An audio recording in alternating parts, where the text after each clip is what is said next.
Hello, my name is Reese Kilburn, and I'm going to be explaining professional dispositions and answering a few questions that relate to the professional dispositions. So, after completing the survey and agreeing with all the dispositions that were listed, I wanted to further elaborate by answering a few questions, such as what is the teacher's role in supporting learning, approving planning and practice, and upholding professional expectations and collaboratively advancing the profession. I'm going to break that down step by step here. So when it comes to the teacher's role in supporting learning, that kind of goes hand in hand with what our most recent assignment was, which is included recognizing the diversity among my classroom and understanding that each and every student learns in their own unique way. And so being aware of that would be something that would basically support learning.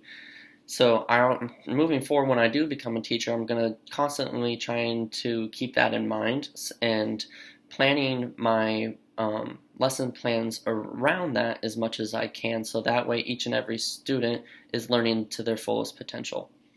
When it comes to improving planning practice, one thing that I also plan on doing when I become a teacher is after the day and after I teach a lesson, I want to take the time to reflect on how I personally felt that lesson went, take notes even on things that I thought I did really well, things that I could do better, and that way for my next lesson, I'll be conscious of those things and hopefully present a better lesson.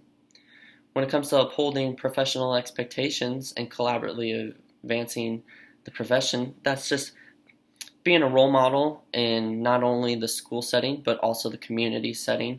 I want to show by showing that I'm a role model. I think that would go hand in hand with upholding the professional expectations.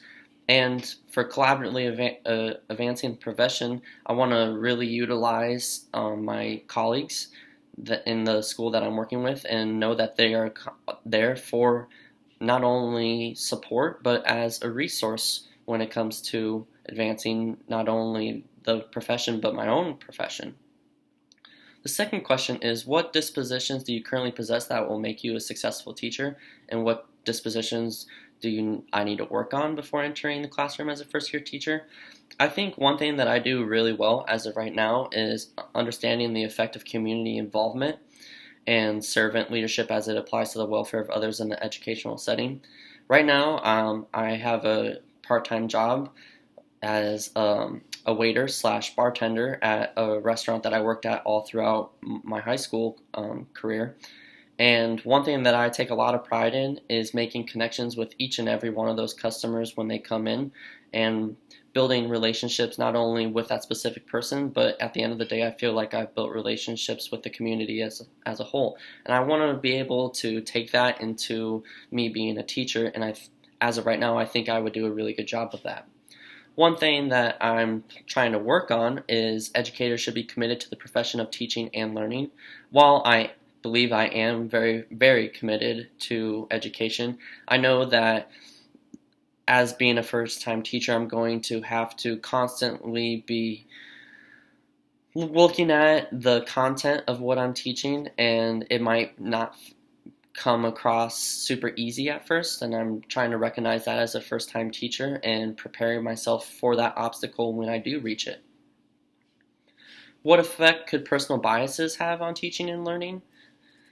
Well, I think one thing that I need to be conscious of is my political stances. I'm very strong in my political stances, and I don't want that to bleed into my teaching. I know that that would be unethical and wrong of me to do that, and so one thing I'm going to be constantly looking at is that personal bias and making sure that that never happens. And according to the expectations of the profession, how should biases be taken into perspective? I think I kind of touched upon that already. Basically, I'm going to be as perspective as I can about my opinions outside of the school setting. Also, I did a little bit of research, and I found that a lot of teachers may not be aware of it, but they will sometimes assign gender roles to specific contents. Like, for example, I read that sometimes teachers will call on male students when it comes to like math problems and math questions, and then turn to girls when it comes to more of like the language arts and reading. I personally don't think I would do that, but doing the research on that made me conscious of that being a possibility, and that's will be something that I'll be working on. Thank you.